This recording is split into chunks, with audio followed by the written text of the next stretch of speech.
খুলে বলো কি কারণে করেছিল খুলে বলো রে কি কারণে করেছো বাগান কি বিরক্ত হন বাবা আপনারা কি বিরক্ত হন হ্যাঁ কি কারণে করেছিল আমার ভেঙ্গে বলতে হয়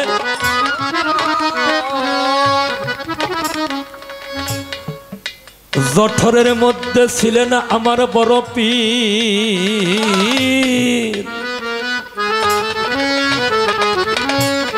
ঘরে একা ছিল মায় জঠরের মধ্যে আমার বড় পীর মা জননী একা ঘরে রয় হঠাৎ করে কুচক্রী কুমতলবী একজন ভিক্ষুক এলো ঘরের দরজায় দরজাতে এসে ভিক্ষুক অভিনয় করিল আমি কয়েক দিনের অনাহারি ঘরে কে আসেন আমি ডাকতে আছি বলো আমি কিছু ভিক্ষা চাই আমি কিছু ভিক্ষা চাই আমি কিছু ভিক্ষা চাই আমি কিছু ভিক্ষা চাই অনাহারে দিন কাটাই আমি কিছু ভিক্ষা চাই অনাহারে দিন কাটাই আমি কিছু ভিক্ষা চাই ঘরের বাহিরে হইতে মা জননী ভয় পাইছিল ভাই ভিক্ষুক এইবার উঠানের মধ্যে গড়াগড়ি খাইতেছিল তাই এই দৃশ্যটা দেখে কমলমতি কমলের হৃদয় মা জননী কি কর্ম করিল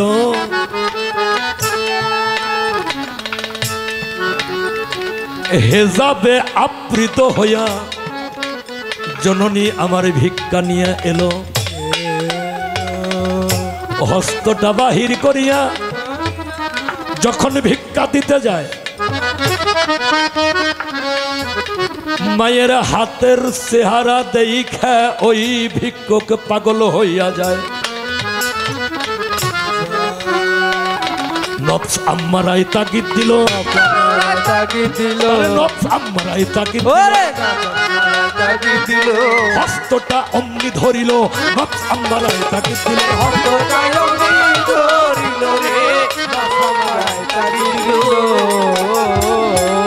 ভিক্ষুকের কাছ থেকে আমার মা জননী গেলেন গো ছুটিয়া দৌড়াইয়া ঘরের ভিতর মায় আমার যখন যায় চলিয়া ঘরের এক কোণে বসে বসে জননী আমার সেজদাতে পড়িল ও গো আমার দয়াল মাবুদ তুমি আমারে রক্ষা করো ভালো তুমি বিনে বান্ধব নাই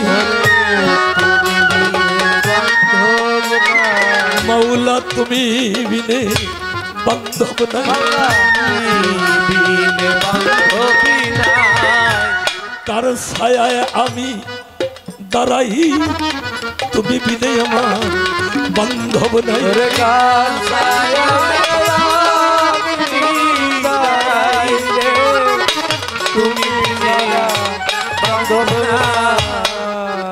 কানতে কানতে মা জননী যখন পক্ষ দেয় ভিজাইয়া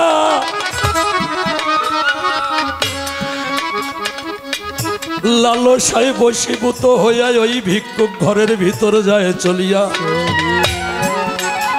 আমার বড় পীর কি থাকতে পারে আমার বড় পীর কি থাকতে পারে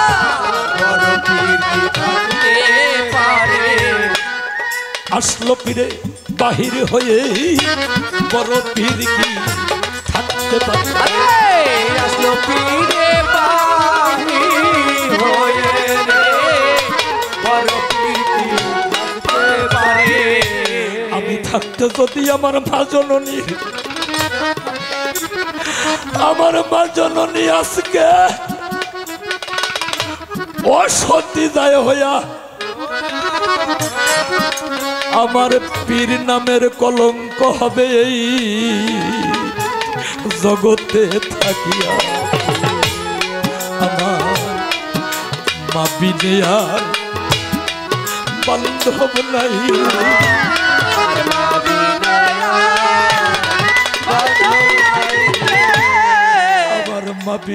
আর বান্ধব নাই।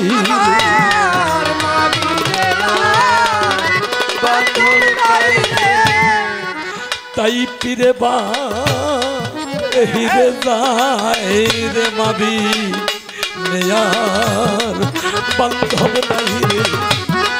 তাই পীরে বাহিরে যাই রে, আর বান্ধব নাই রে। বাহির হয়ে আসলো পীরে একটা বাঘের রূপ ধরিয়া। পশুকে সংহার করতে হয় একটা পশুর রূপ ধরিয়া।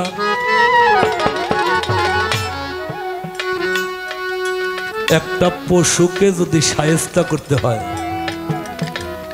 তাহলে কিন্তু ওই মানুষটার ভিতরে যতক্ষণ পর্যন্ত পশু প্রবৃত্তি জাগ্রত না হবে ততক্ষণ পর্যন্ত সে শায়েস্তা করতে পারবে না। শুধু মাতৃ ইজ্জত রক্ষার্থে আমার বড় পীর রহমতুল্লাহ আলায় সেদিন একটা বাঘের রূপ ধারণ করে সে মায়ের জঠর থেকে বাহির হয়ে ওই ফকিরকে সংহার করেছিল। বাবা, এতে কোনো পাপ হইতে পারে না। আর একটা প্রশ্ন আছে আমার ভাইয়ের, আমি জবাব করে তারপরে একটি গান করব। আমার নবীজির মুখের নূর দিয়ে কি তৈরি করা হয়েছিল? ওই যে একটা গান গাইছি, সকল কিছু বানাই নবীজির নূর দিয়া। এটা কিন্তু জিটকে শরীফের তালিম।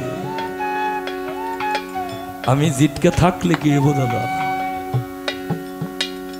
ওই যে সৌদি আরবে আমার নবীজি আবির্ভূত হয়েছেন না, সৌদি আরবে কিন্তু গাধা বেশি। গাধা বেশি না? তোমার জিটকা শরীফে জন্ম হইলেও আমি ওই রকম একটা গাধা, আমি ওই রকম একটা গাধা। ও দাদা, আমার নবীজির নূর দিয়ে তৈরি হয়েছে, মুখের নূর দিয়ে তৈরি হয়েছে কলম, যা দিয়ে সমস্ত কিছু লিখনি হইতেছে, সমস্ত কিছু লিখনি হইতেছে। আদি হইতে অনন্তকাল লিখতেই থাকবে কলম, লিখতেই থাকবে। আর আমার নবীজির পবিত্র চক্ষু মোবারকের নূর দিয়া যাহা তৈয়ার হইছে ভাই, এখন পর্যন্ত আমরা যারা নবী প্রেমী তারা লা ইলাহা ইল্লাল্লাহ মুহাম্মাদুর রাসূলুল্লাহ সাল্লাল্লাহু সালাতু ওয়া সালাম বলে এই তাজিমটা জানাই। আমার নবীর চোখের নূর দ্বারা, নবীর চোখের নূর দ্বারা কলমা তৈয়ব হইছে গড়া, নবীর চোখের নূর দ্বারা।